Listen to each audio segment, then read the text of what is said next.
It's the Locked On Podcast Network, your team every day.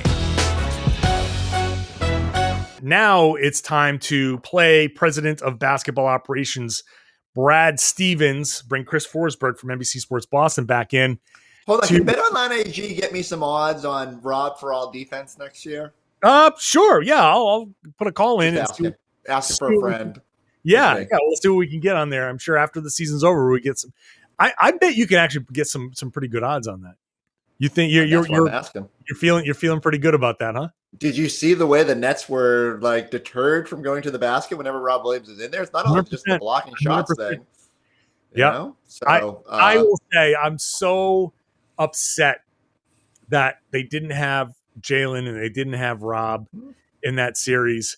That first round was the round to get Brooklyn, and that matchup with Jalen and Rob back there, that's the exact right type of matchup that at least could be a little bit more of a speed bump, but neither here nor there. Robert Williams. Yeah. We're not looking back. We're looking forward. Brad Stevens is in charge now, not of the coaching, but do people know that? Was that a thing? That's a thing. That's a thing. I keep having to say it because I can't believe it. The Brad Stevens is the president of basketball operations, continues to be bizarre. And maybe until they hire a coach and we start talking to the new coach, maybe it'll settle in, but I'm still like kind of not sure about that. But anyway, so Rob is extension eligible. I know you want to give him a max contract. That's super max. Like if he hits all NBA, or I don't know what he'd have to do to trigger it, but I feel like I can find a roadmap for it. But yeah, go ahead. But no, let's talk about it like legitimately. I think the big question with Robert Williams is, do the Celtics try to lock him up and see if they can get like a little bit more team friendly? He's 23. He's going to turn 24 in October, right? So if you get him a 3 or 4 year deal, he'll be 27, 28, still within range of getting plenty of money in his next contract. But the theory is 3 or 4 years.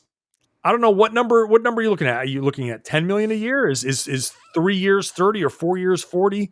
You think that's acceptable? You have to go up to 50 or what? And I guess just to finish the point, the theory is you give him the 4 years of, hey, in case your hip doesn't really pan out, you've got this stability. You're going to get $40-50 million.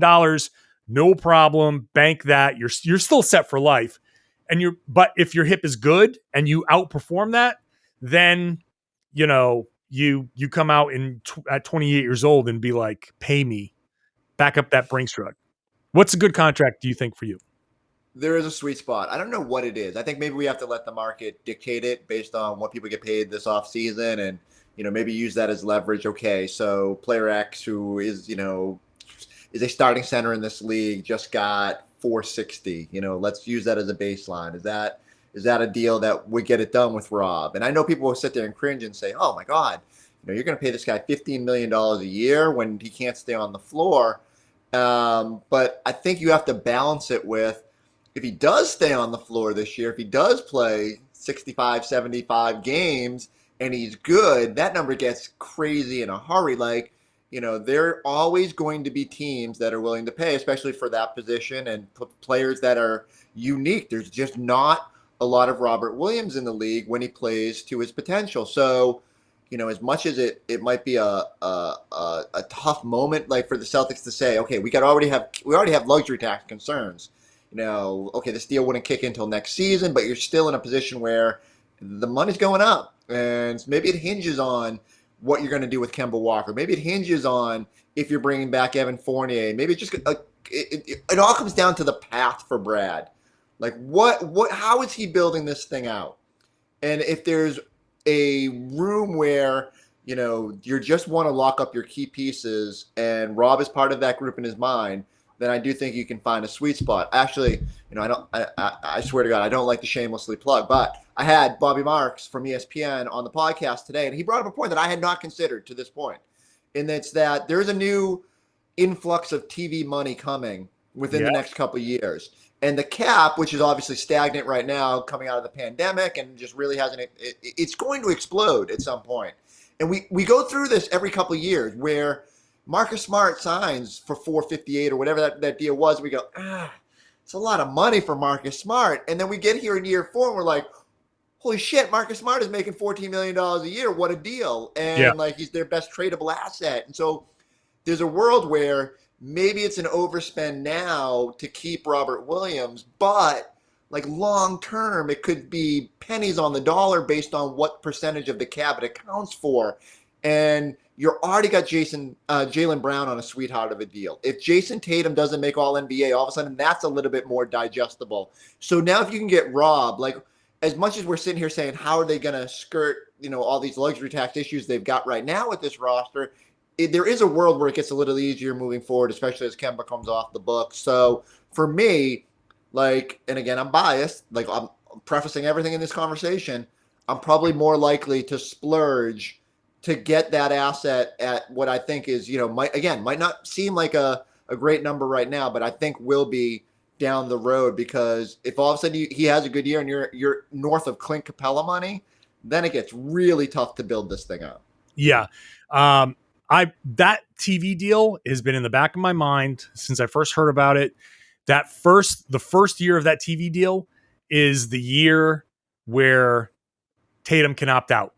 So that new TV deal, like Tatum is the first player, or that crop of players that Tatum can be like, yeah, I'm going to opt out of that. So I'm just letting everybody know, just a side note, it's 1,000,000% guaranteed that Tatum is going to opt out of that last year, because he's going to be renegotiating against that new salary cap. Ooh. So get ready for $50 million a year, Jason Tatum, like to start. That he might be the first like $300 million player in the league. But aside from that, the reason why I do think that that's a big deal is, and I say this 1,000,000 times on this podcast, very easy for me to spend Wyc Grousbeck's money. But in a few years, that salary cap is going to explode. And yeah, you're going to be spending that money, but also that is a 50-50 split between the players and the owners. And so the Celtics ownership group has to understand, like, in a few years, we're going to be getting a whole lot of money. This year, there's all this talk about what they're willing to pay in taxes. And again, easy for me to spend his money, but okay, maybe you pay a little bit more in taxes now, but that in 3 or 4 years, whatever that year is, year 1 of that new deal is going to be, you're going to get that money back and plenty more. So I say the Celtics should just suck it up. And maybe that means you don't even have to deal Kemba. And who knows? The Bleacher Report says that he wants out or whatever. I don't know how that's going to play out. Can we just put that to bed? Like, I don't know what that is.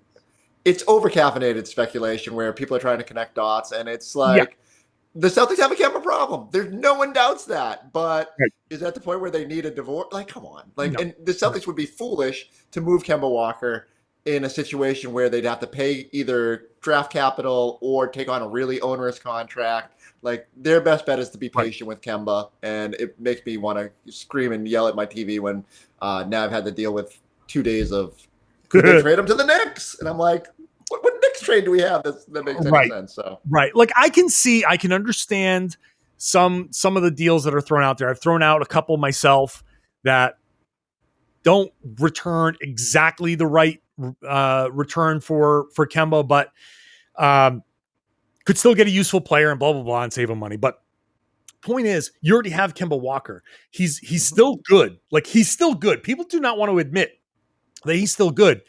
New coach. Brad moves upstairs. Very easy for them to be like, hey, you know what now, Kemba? You're a 6 man. Like, we're moving Fournier into the starting lineup, or we're moving maybe Aaron Nesmith or Romeo Langford come in, whatever.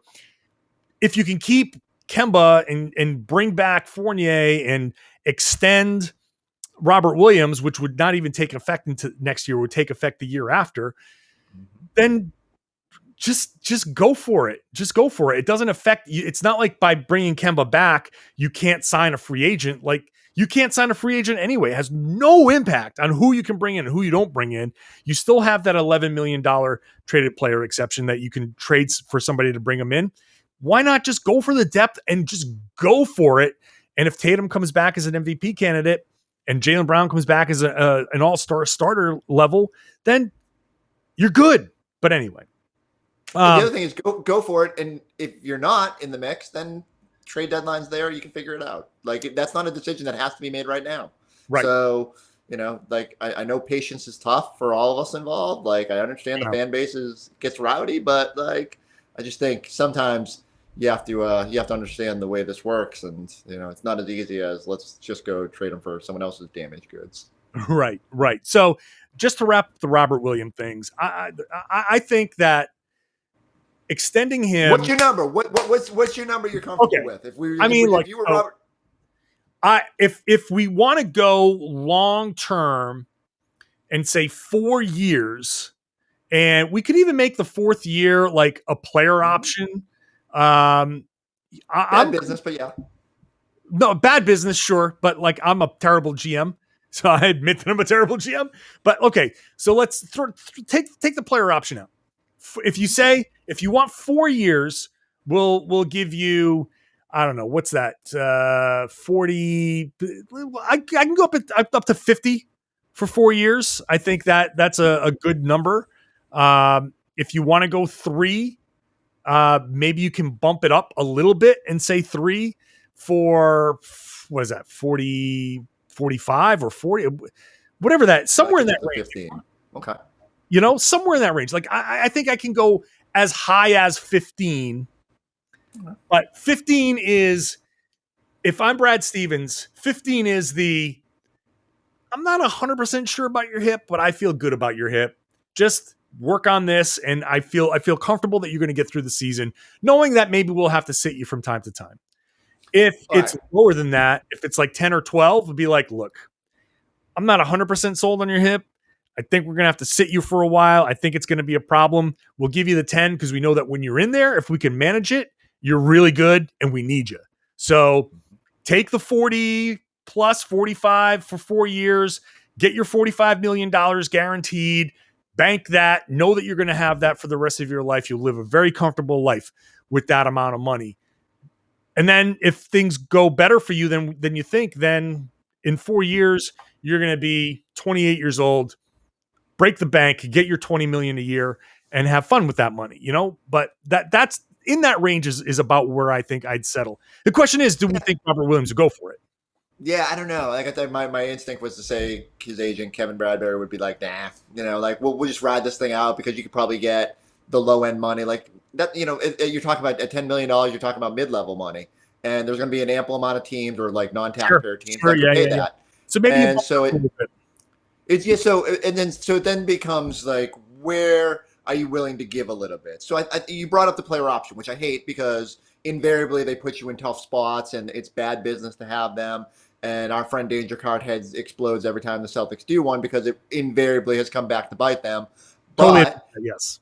But, if that's okay, if you can get them at 3 years, $15, $16 million, but you have to give them that fourth year option, but you don't have to go all of a sudden up to 18 or whatever, then I consider it. And again, I know that number is going to sound prohibitive, but I think if you went through and looked at what NBA starter caliber centers make, you're going to be paying high. Like, look at the deal Clint Capella got. And so, look at the deal that John Collins is going to get. Like, look at like all the sort of comps that we default to with the way that he plays. And I think you're going to see it's going to get prohibitive. So, but I am willing to budge a little bit that there is a sweet spot there. And so I don't know, it comes down to, that's a hard conversation that Rob and his agent have to have. Is like, what number are you okay with? Like, you might be sacrificing a good chunk of money, but you also might be this hip. Like, dude, we got to think about this. So I just think in the Danny Ainge era, there wasn't a lot of extensions, and there was certainly not any that didn't involve what we would consider max caliber players, Rondo, Jalen, Jason, all that. But like, this is a situation where, they have to think about it. And I know these don't happen often, but It's a unique circumstance in its own. The team is in a unique position. And so once they figure everything else out, the other way I put it for people, because I get a lot of pushback immediately, and I get it. But would you rather spend, if the money goes up to $16, $18 million, would you rather put that into Evan Fournier, who just got roasted in the Nets series defensively? Okay, that's the Nets. They do that to everybody. But, you can find shooting. And it's a premium. You pick out the Celtics were devoid of size and shooting. But I'd rather put that resource to a guy who could be a surefire part of this core for the next 5-8 years than necessarily the 28-year-old, where we've seen what happens as they start to hit 30 and go to the other side. So just all part of the balancing act. And God bless you, Brad Stevens, because man, do you like a challenge? I'm going to go be GM in one of the worst possible situations while trying to undo this shoelace knot that Danny Ainge has left me with this roster. But yeah, I can't wait to see what he does. Good luck with that. Although you know what he could do, Robert Williams, player coach. that would be amazing. Let's just wrap it up with this. I don't see any scenario where he's traded unless it's part of a bigger deal for a superstar, right? But it could be. I can't. They don't have a lot of assets. What are they moving? Every time someone says make this huge deal, I say, who are you giving up? And they say Jalen. I don't think they're trading Jalen. Could you? If you find a deal that you have to get off Kemba Walker's money, you're going to give up something. You don't have a lot of draft assets left. So invariably you cannot if you say we traded Robert Williams to get off Kemba Walker's money, my head would explode. Yeah, I know, right? But that would also, I guess you could probably take that as they probably have no faith in his hip being healthy. Right. That would be the only explanation, where they were like, he's going to fall apart. We'll send him the medicals. Maybe they won't see that he's going to fall apart. This is our chance to get off him. It's going to suck. But that's the only explanation. But I cannot, no way. If you're giving up a player to get off of Kemba's money, it's got to be like Romeo or Neesmith or somebody that's on that cusp of, we don't know what he's going to be, and you will give you a guy that you can maybe try to pull the promise out of him, but no way do you give up Robert Williams. It's just too important to what these guys are going to do. No matter who the coach is, you're still getting a passer like that out of the high post is way too valuable in the NBA. No matter what system they're running, they're going to need that. So yeah. Unfortunately, the Celtics have never had a scenario where they've traded someone with a hip issue and have it come back to bite them. So.